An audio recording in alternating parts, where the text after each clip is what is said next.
Hello, dear students. I am Ankit sir, and you are watching me on your favorite channel, Bookworm English Academy.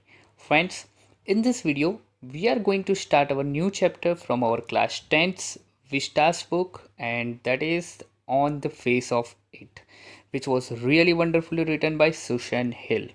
Friends, ये chapter की length कुछ ज़्यादा ही है, इसीलिए हमने इस चैप्टर को 3 पार्ट में डिवाइड किया हुआ है। ठीक है, तो इस वीडियो में हम बात करेंगे पार्ट 1 के बारे में। So without taking much of your time, let's start our chapter.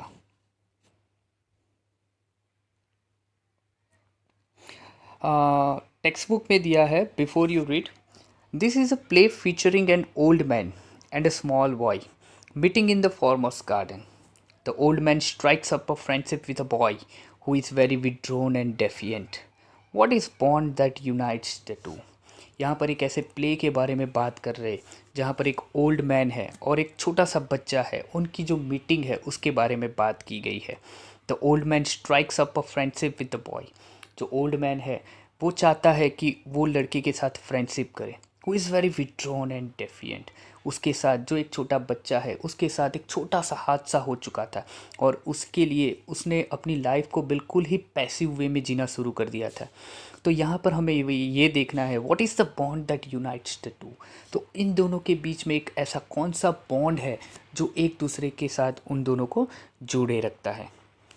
So this is a story about a teenage boy, Derry, who has a burnt face, and Mr. Lamb, who is a disabled old man with an artificial leg made of tin. तो ये story में हम क्या देखने वाले हैं, सबसे पहले ये बात कर लेते हैं हम कि ये एक स्टोरी एक टीनेजर बॉय है उसके बारे में है जिसका नाम क्या है, डेरी है. Who has a burned face, जिसका फेस बिल्कुल जला हुआ है. And mister lamb, who is a disabled old man with an artificial leg made of tin. और दूसरा जो इंसान है वो एक बूढ़ा आदमी है जिसका नाम है मिस्टर लैम, जो कि एक डिसेबल्ड ओल्ड मैन है और जिसका एक आर्टिफिशियल लेग है जो कि टीन से बना है. Dairy accidentally enters his garden so that he can hide himself from people who hate him because of his अगली फेस. अब डेरी जो कि अचानक से एक्सीडेंटली उसके मिस्टर लैम के गार्डन में घुस जाता है. और वो क्यों घुसता है, क्योंकि वो लोगों से बचकर रहना चाहता है, राइट, क्योंकि उसका फेस बिल्कुल ही गंदा सा है. Mister Lamb not only welcomes him in his garden but also encourages him to lead a normal life living behind his past. और उन दोनों के बीच में बहुत सारी बातचीत होती है और ये बहुत सारी बातचीत जो होती है वो हमारा पूरा चैप्टर ख़त्म कर देती है.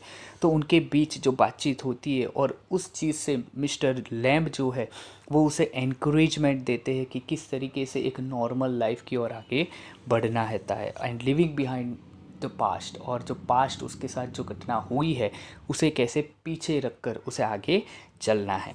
तो let's move on to our chapter. पहला तो हम सीन 1 देखेंगे. ये पूरा चैप्टर, भाई ये बात सबसे पहले देख लेना कि चैप्टर बड़ा है और चैप्टर बिल्कुल 3 पार्ट में बटा हुआ है. ठीक है, तो यहाँ पर हम बात करेंगे सीन 1. वैसे तो सीन 1 बहुत ही लंबा है, हम ट्राई करते हैं यहाँ पर जितना कवर अप कर सके उतना पहले ही पार्ट में हम कवर कर लेंगे. तो ये पहला सीन यहाँ पर हमें दिखा रहे हैं, mister Lamb's garden. There is a occasional sounds of bird song and of tree leaves rustling. तो सबसे पहला ही सीन है, उस सीन की शुरुआत कहाँ होती है, मिस्टर लैम्प के गार्डन में. और मिस्टर लैम्प का जो गार्डन है वहाँ पर occasional sound of bird song and trees leaves rustling. उनका जो गार्डन है उनके गार्डन में बिल्कुल occasional sounds of bird song, it means पक्षियों के चहचहाने की आवाज़ आती है. और जो ट्रीज़ है, रसलिंग का मीनिंग क्या होता है कि हवा के झोंके से जो पेड़ की पत्तियाँ हिलती है उसे हम कहते हैं रसलिंग. तो उनके गार्डन में से बर्ड्स के चहचहाने की आवाज़ आती है, हवा के झोंके से जो पत्तियाँ हिल रही है, पेड़ की पत्तियाँ, उनकी आवाज़ आ रही है. Terry's footsteps are heard as he walks slowly and tentatively through the long grass. अब यहाँ पर आपको एक चीज़ देखनी है, और वहाँ पर डेरी एंटर होता है और उसके जो फुटस्टेप है वो धीरे धीरे जैसे जैसे वो चलता रहता है वैसे वैसे सुनाई देता है. And tentatively through the long grass. Tentatively क्या होता है कि बिल्कुल संकोच करके, जिसे हम सकते हैं hesitantly, without confidence. It means वो कहीं ना कहीं हम जैसे नॉर्मली लोग करते हैं कि किसी गार्डन में जैसे बच्चे कैसे छिप छिपा के घुसते हैं, उसी तरीके से डैरी भी यहाँ पर किसी के गार्डन में, और किसी का मीन्स ये किसका था, मिस्टर लैम का जो गार्डन है, उस मिस्टर लैम के गार्डन में वो ऐसे ही अचानक आ पड़ता है थ्रू द लॉन्ग ग्रास, और जो लॉन्ग बहुत लंबी जो घास होती है उसके पीछे से वो आ रहा होता है। He pauses then walks on again, वो पहले थोड़ा रुकता है और वापस से थोड़ा आगे चलता है। He comes round a screen of bushes. अब ये स्क्रीन ऑफ बुशेस क्या होता है कि आपने बहुत सारी जगह स्कूल में भी देखा होगा, जब स्कूल में एंटर होते ही आप देख रहे होते कि अगल बगल में आपके बिल्कुल ही बुशेस की एक बहुत लंबी कतार आपको देखने को मिलेगी, राइट। बहुत सारी ऐसी स्कूल्स है जहाँ पर जिसका एंट्रेंस, मेन एंट्रेंस होता है, जो एक्चुअल गेट होता है, वहाँ से स्कूल का डिस्टेंस कुछ ज़्यादा होता है, और बीच में जो वॉकवे होता है, राइट, उस वॉकवे के अगल बगल में आपने देखा होगा कि बहुत सारी जगह पर आपको ऐसी एक लंबी कतार दिखेगी, राइट। तो उसी कतार के बारे में यहाँ पर बात कर रहे हैं। और दूसरी तरीके से समझाऊँ तो वो चीज़ ये भी होती है कि जो गार्डन होता है, वो गार्डन की जो बाउंड्रीज की जाती है जिससे, राइट, वो थिक स्क्रीन ऑफ बुशेस होता है जहाँ से कोई एंटर हो सकता है, जहाँ पर आप देख सकते हो बहुत अच्छे से, राइट। तो उसी जगह से वहाँ से वो एंटर करता है।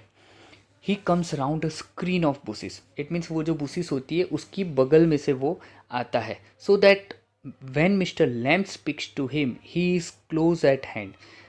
क्यों ऐसा कर रहा है, क्योंकि जब मिस्टर लैम्ब उससे बात करने के लिए आए तब वो बिल्कुल ही उनके करीब हो। एंड डैरी स्टार्टल्ड, और जैसे ही मिस्टर लैम्ब उसके साथ बात करने आते हैं, डैरी ये देखकर क्या हो जाता है, startled, it means feeling a sudden shock, बिल्कुल ही चौंक जाता है वो। तो मिस्टर लैम्ब क्या कहते हैं, माइंड द एप्पल्स, एप्पल्स को जरा संभाल के।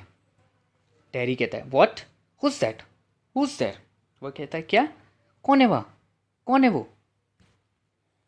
मिस्टर लैम्ब कहते हैं लैम्ब्स माई नेम, मेरा नाम क्या है, लैम्ब है। माइंड द एप्पल्स, जरा एप्पल्स को संभाल के। क्रैब एप्पल्स दोज आर, और वो क्या है, क्रैब एप्पल्स है। अब क्रैब एप्पल्स ये हमारा जो नॉर्मल एप्पल्स होते हैं उनसे थोड़े से डिफरेंट होते हैं, साइज़ उनकी बिल्कुल ही छोटी होती है, राइट, लेकिन खाने में बहुत ही मीठे होते हैं और बिल्कुल ही गोल्डन गोल्डन कलर के एप्पल होते हैं ये। Wind falls in the long grass you could trip. अब यहाँ पर ये विंड फॉल्स का मीनिंग क्या दिया है, अब आप देखना कि आपने अगर गार्डन बहुत अच्छे से देखा है और उसमें भी एप्पल का ट्री अगर देखा है, तो एप्पल के ट्री के नीचे जब हवा के झोंके की वजह से बहुत सारे एप्पल नीचे गिर जाते हैं ना, तो वो जो नीचे गिरे हुए एप्पल्स होते हैं ना, उसे हम क्या कहते हैं, विंड फॉल कहते हैं, राइट। तो मिस्टर लैम्ब कहते हैं उसे कि वो जो ग्रास है उसके अंदर विंड फॉल हुई है, इट मीन्स बहुत सारे क्रैब एप्पल्स हवा की वजह से वो नीचे पड़े हुए हैं। यू कुड ट्रिप, और शायद इसके ऊपर चलने से तुम गिर सकते हो। तो डैरी क्या कहते हैं, I thought this was an empty place, I didn't know there was anybody here. तो डैरी कहता है, थोड़ा हचकचाते हुए कहता है कि आई थॉट, मैंने सोचा कि ये बिल्कुल ही खाली जगह है। I didn't know there was anybody here, मुझे नहीं पता था कि यहाँ पर कोई और भी होता है। तो मिस्टर लैम्ब कहते हैं दैट्स ऑल राइट, कोई बात नहीं, आई एम हियर, मैं यहाँ पर हूँ। What are you afraid of boy, तुम किस बात से डर रहे हो मेरे बच्चे। दैट्स ऑल राइट, कोई दिक्कत नहीं है, अंदर आप आ गए हो। डैरी कहता है I thought it was empty, an empty house, मैंने सोचा कि ये शायद बिल्कुल ही एम्प्टी प्लेस है, और ये घर भी कैसा है, बिल्कुल ही खाली घर है। मिस्टर लैम्ब कहते हैं सो इट इज़, हाँ तो वो है ही, since I am out here in the garden it is empty. तो मिस्टर लैम्ब कहते हैं कि हाँ वो घर खाली ही है, क्योंकि मैं यहाँ गार्डन में हूँ, तो वो घर तो एम्प्टी ही रहेगा। Until I go back inside, जब तक मैं घर के अंदर नहीं जाता तब तक वो घर खाली ही रहेगा ना। In the mean time I am out here and likely to stop, और मीन टाइम में मैं बताऊँ तो आई एम आउट हियर, मैं यहाँ पर हूँ, एंड लाइकली टू स्टॉप, और मैं यहाँ पर ही रहने वाला हूँ। A day like this, beautiful day, not a day to be indoors, एक ऐसा दिन जो कि बिल्कुल ही बढ़िया दिन है, not a day to be indoors, और ऐसे दिन में कोई अंदर नहीं रह सकता घर के, इसलिए मैं भी बाहर हूँ। Darry says panic, I have got to go, बिल्कुल ही बौछाया हुआ डैरी, बिल्कुल ये हम यहाँ पर ये कह सकते हैं कि पैनिक के साथ डैरी कहता है I have got to go, मुझे यहाँ से जाना चाहिए। मिस्टर लैम्ब कहते हैं नॉट ऑन माई अकाउंट, लेकिन मैंने तो तुम्हें ऐसा नहीं बताया कि मेरी वजह से तुम यहाँ से चले जाओ। I don't mind who comes in to the, लोग यहाँ पर आते हैं तो मुझे उससे कोई फ़र्क नहीं पड़ता है। The gate is always open, और मेरे जो गार्डन के दरवाजे हैं वो तो हमेशा सबके लिए खुले हैं। Only you climb the garden wall, लेकिन फिर भी आप जो गार्डन की वॉल है वो वॉल कूद के आप आए हो। वैसे तो मेरा गार्डन की जो दरवाजे है वो बिल्कुल ही खुले हैं। डैरी से angry, you are watching me. बिल्कुल ही गुस्से से डैरी कहता है, तो इसका मतलब ये हुआ कि मैं जब वॉल से चढ़कर अंदर आ रहा था तब आप मुझे देख रहे थे। Mister Lamb, I saw you but the gate's open, all welcome, you are welcome, I sit here, I like sitting. तो मिस्टर लैम्ब कहते हैं कि हाँ, आई सॉ यू, मैंने देखा तुमको, बट द गेट्स ओपन, फिर भी जो दरवाजे थे वो खुले थे। यहाँ पर सबको एंट्री मिलती है और आपको भी एंट्री मिल रही है। आई सीट हियर, मैं यहाँ पर बैठा हुआ है। आई लाइक सिटिंग, और मुझे यहाँ बैठना पसंद है।